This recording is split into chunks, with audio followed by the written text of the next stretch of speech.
The Individual and the Nature of Mass Events, a Seth book by Jane Roberts. Notes by Robert F. Butts. Read by Martin John. Introduction by Jane Roberts. A trance is a very private phenomenon. It represents a turning away of consciousness from ordinary reality toward an inner one. However private a trance may be, it must take place in a physical world of shared events. I am touched by those events, and so are you. So even while I sit in trance, dictating books as Seth, I can't, after all, stray too far away from our joint reality. The chair I sit in, as I speak for Seth, is a product of modern manufacture. The glass of wine on the coffee table before me, the cigarettes, and the mass-produced table itself are all reminders that my most adventuresome journeys into other realities are rooted, for now at least, in the physical world of events that we all share together. Robert F. Butts, my husband, sits on the couch across from me, taking verbatim notes of what I say as Seth, transcribing these otherworldly communications with a modern pen on a good white bond paper. When I held ESP classes, Seth's sessions were always taped, and just this week he came through as I was being recorded for a radio program to be aired later. So technology, with all of its implications, is never really too far away. While Seth was dictating The Individual and the Nature of Mass Events, for example, the 3 Mile Island nuclear accident occurred. And had the affair turned into a disaster, our Chemung County would have been used to house those refugees. Many spectacular national events have happened, of course, since our first sessions took place late in 1963. But Seth seldom mentions such issues, and then only in answer to our questions. In this current book, however, he discusses in depth how our private realities merge into mass experience. For that reason, he examines the public arena and devotes a good deal of the material to 3 Mile Island and to the Jonestown mass suicides as well. Both situations occurred as Seth was dictating this book, and while they are contemporary, both are classic in their implications.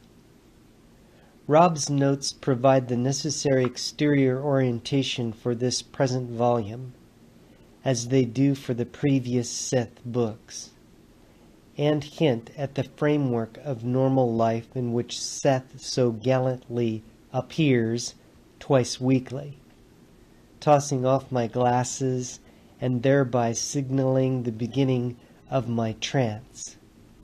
Besides this, of course, my own moods, speculations, joys, and sorrows have spun their earthly web through my mind on such days. I may have worked well or poorly at my own writing. The day may have been calm or distracted by unexpected guests, or marked by any of life's normal domestic ups and downs. While Seth was dictating mass events, for example, another of our cats, Billy, died. Seth was discussing the 3 Mile Island accident, but he left off book dictation for a while because we felt so badly, and gave us some excellent material on animal consciousness before and after death, because tragedies come in all shapes and sizes, and the most domestic events of our days offer Seth opportunities to comment on life itself. So even if I was focused elsewhere and my consciousness turned inward, a spotlight was thrown upon our world from that other viewpoint, almost as if a character in one of our dreams suddenly came awake, walked out of the dream, and dared comment on our waking world. Perhaps this isn't a good analogy. Seth is far from a dream character, and in fact I hardly ever dream of him at all.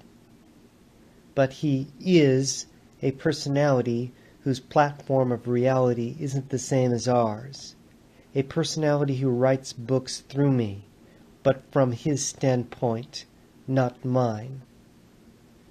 In this book he comments on our religions, sciences, cults, and on our medical beliefs as well, with an uncompromising wisdom, as if he represents some deep part of the human psyche that knows better, that has always known better, as if he speaks out not only with my voice, but for many, many other people, as if he represents the truths that we have allowed ourselves to forget. What truths? That our dreams come alive at midday, that our feelings and beliefs turn into the reality we experience, that, in deeper terms, we are the events in which we participate, and that murder for the sake of an ideal is still murder. But more than this, Seth reminds us of something we knew as children. We are of good intent. You make your own reality. That statement is one of the cornerstones of Seth's material, stating almost from the beginning of our sessions and emphasized throughout his books. In Mass Events, though, Seth goes further, maintaining that our private impulses are meant to provide the impetus for the development of our own abilities in a way that will also contribute to the best interests of the species and the natural world as well. He's speaking of our normal impetuses here, those that we've been taught are dangerous, chaotic, and contradictory. Seth maintains that we can't trust ourselves while distrusting our impulses at the same time. Much of this book is concerned with the purposes of our impulses and the reasons for their poor reputations in the eyes of science and religion. What Seth is really saying here is that our impulses are meant to help us create our own realities on a personal basis in a way that will enhance both our private lives and our civilizations. But if we are of good intent, how can we sometimes end up involved in the most reprehensible of actions? Seth faces such questions squarely and deals with the motivations of both the fanatic and the idealist, and people are idealistic. Many readers of all ages write us, asking how they can develop their own potentials and also help bring about a better world. They care deeply and abhor the adverse conditions they see in society, whether or not they are intimately concerned with them.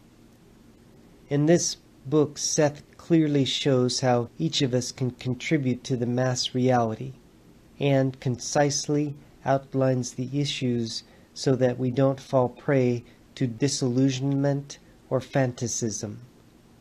Since we are all involved with world events, it is highly important that we also understand how we fit into those global actions and see how our negative beliefs about ourselves and the species can result in situations far less than ideal and quite different from our stated goals. For this reason, Seth explains how the theories of Freud and Darwin confine our imaginations and our abilities. Rob and I grew up in the world of Freudian and Darwinian concepts too, of course. And we weren't given any magical immunity from the unfortunate results of such cramped vision. Those theories, along with religion's beliefs in the flawed self, have left their marks on all of our lives.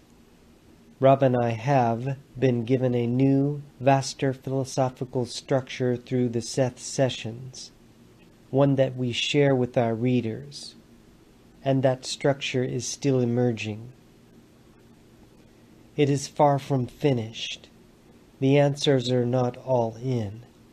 We are still learning how to ask the right questions. When Seth began this manuscript, I was personally working with the idea of heroic impulses, those separate from our usual ones, that would operate as inner impetuses toward constructive action. In this book, though, Seth states that it is our normal, everyday impulses that we must learn to trust. Even I was taken back. Our usual impulses? The ones I ignore while I was looking for the heroic ones? And finally I began to understand. Our normal impulses are heroic, despite our misunderstanding of them. In a way, this entire book is an introduction to our impulses, those we follow and those we deny. I've had my own hassles with impulses, following only those I thought would lead me where I wanted to go, and drastically cutting down those I feared might distract me from my work. Like many other people, I thought that following my impulses was the least dependable way of achieving any goal, unless I was writing, when impulses of a creative kind were most acceptable.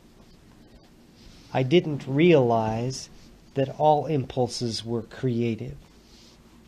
As a result of such beliefs, I've had a most annoying arthritis-like condition for some years that was, among other things, the result of cutting down impulses towards physical motion. In the past, when Seth told me to trust the spontaneous self, I said, okay, and imagined some hypothetical inner self somehow apart from my conscious intents. But when Seth kept repeating, trust your impulses, in this book, I finally got the message through my head, and I've already had considerable physical improvements as a result. This distant-seeming inner self wasn't so distant after all. It communicated through my impulses. In a way, impulses are the language of the psyche. But what about aggressive or contradictory or even murderous impulses? How can those be trusted? Seth answers those questions and many more, until as we read his explanations, we wonder how we could have so misread our own nature as to distrust the very messages meant to lead us toward our own spiritual growth, and that of the species as well. And what is my part in all of this? I see it as harking back to the poet's original role, to explore the reaches of his or her private psyche, pushing against usual psychological boundaries until they give, opening up a new mystical territory, the psyche of the people, of the species itself, perceiving a spectacular vision of inner reality that the poet then communicates to the people, translating that vision through words, rhythm, or songs. The earlier poets were probably half shaman, half prophet, speaking for the forces of nature, for the spirits, of the living and the dead, voicing their vision of man's unity with the universe. They spoke their messages, sang their songs, chanted their visions aloud. And maybe that's why Seth speaks, communicating first through words rather than, say, through automatic writing.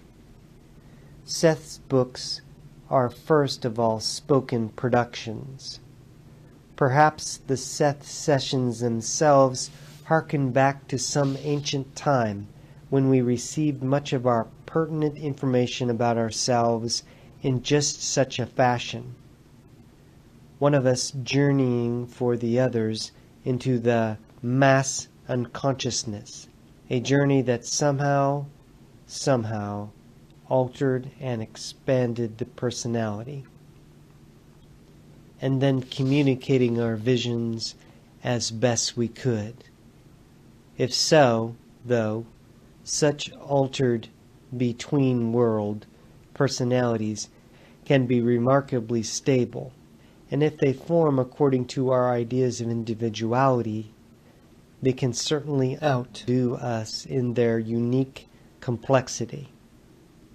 For if Seth is only a psychological model filled out by my unconscious trance material, then he certainly puts our usual concepts of personality to shame, and by implication shows that we ourselves have a long way to go if we are to use our full potential. So I do think more is involved. I think that Seth is a model of ourselves as we know we can be, that he speaks for the part of ourselves that never for a minute believed all that nonsense about flawed selves. As far as my relationship with Seth and his with me, because of our long-standing association, I think that we must have formed a unique psychological alliance. Somehow I am part of Seth, and in sessions at least, Seth must be a part of Jane, in a kind of psychological bonding on both sides. Seth must use my voice to speak and my life as reference. And certainly the contents of my mind are vastly expanded as a result of the sessions. My daily life is lived with the knowledge of that association, of course, and my normal routine now includes turning into Seth twice weekly, and has for years. The introduction represents my only conscious contribution to this entire book, for example, but certainly, as Seth often states, even the unconscious portions of our personalities are actually conscious. It's all a matter of focus. Not that Seth is just another focus of mine, for it's quite legitimate to say that I'm a focus of his consciousness in that same context. But that Seth represents that larger portion of the psyche from which our own kind of consciousness emerges. The point of all this is the exploration of human consciousness, its ranges and scopes. How much does it change as it approaches other levels of actuality? But however we attempt to define Seth's reality, I'm convinced of one thing by now. He is delivering to our conscious minds our deepest unconscious knowledge about ourselves, the world, the universe, and the source of being itself. Not that Seth claims any kind of omnipotence, because he doesn't. His material, however, is clearly providing such translations of unconscious knowledge and intuitive disclosures, according to Seth, no more remarkable than those available in nature itself, but we have forgotten how to read nature's messages, disclosures no more mysterious than those available in our own states of inspiration.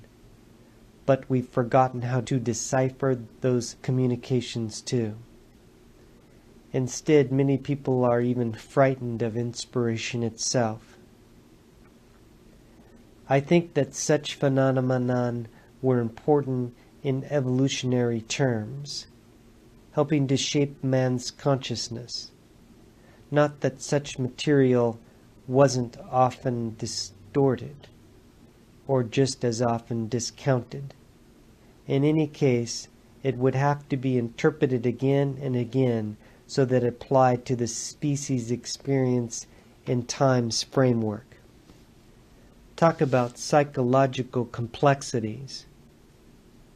I was just presented with an excellent example of the ideas I've been discussing. As I wrote the previous few paragraphs of this introduction, the words themselves seemed to carry me on with a certain rhythm. I felt as if I were drawing on energy and knowledge beyond my usual capacities. Then, since it was late afternoon, I took a break for a brief nap. More ideas came to me that I scribbled down in the bedroom. The subjective pace quickened and kept accelerating. Then I hit a psychological brick wall, and I could carry the concept no further. At that point I suddenly recognized Seth around the edges of my mind. The next moment I fell asleep. When I awakened half an hour later, I prepared dinner. Rob and I ate and watched the television news. Then I went back to my study. No sooner did I sit down than such a rich vein of material opened that I could hardly write fast enough to get it all down. And it began where my earlier ideas had ended off. I was being given many of the subject's headings for Seth's next book, even as I was writing the introduction for this one. Behind each heading or subject, I sensed realms of information available to Seth, but not, in usual terms, to me. Yet there had been an earlier moment just before the onrush of material when I sensed an odd psychological threshold, a certain accelerated state, that in this case at least signaled the intersection of Seth's thoughts and mine. Then there was a brief point of psychological rest, an almost neutral psychological platform in which Seth's outline began to emerge. Following this, in our next session, Seth confirmed that the material amounted to a particular outline for his projected new book, and that the title I'd picked up while he was still finishing Mass Events was correct. So though he hasn't began it as of this writing, 2 days later, surely he will start dictating Dreams, Evolution, and Value Fulfillment, the book, any day now. My glasses will go off. Seth will say again, "Now dictation," and Rob will make up a new title page for his notebook.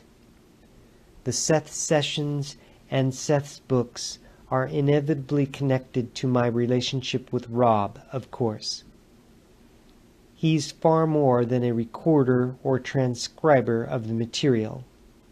Rob's remarkable mind, with its questions and probing nature, has always stimulated me to do my best, and has served as a kind of invisible but sturdy psychological screen, helping me view myself and the sessions as clearly as possible. If it hadn't been for his encouragement and active participation, I doubt that the Seth sessions would exist in their present form. So while Seth's books go out into the public world, the sessions themselves rise from our private lives.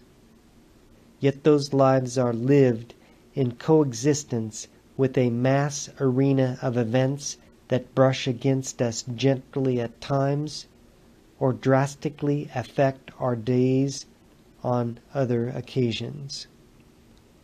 In this book, Seth describes the continuum of existence that holds us all together and blends our private experiences into world events. This is your world and ours. Hopefully, this book will help us all make it a better world. Elmira, New York, September 22, 1979. End introduction. Thank you, Jane Roberts and Robert F. Butts. Peace, light, and love, and mahalo endlessly for listening. Aloha.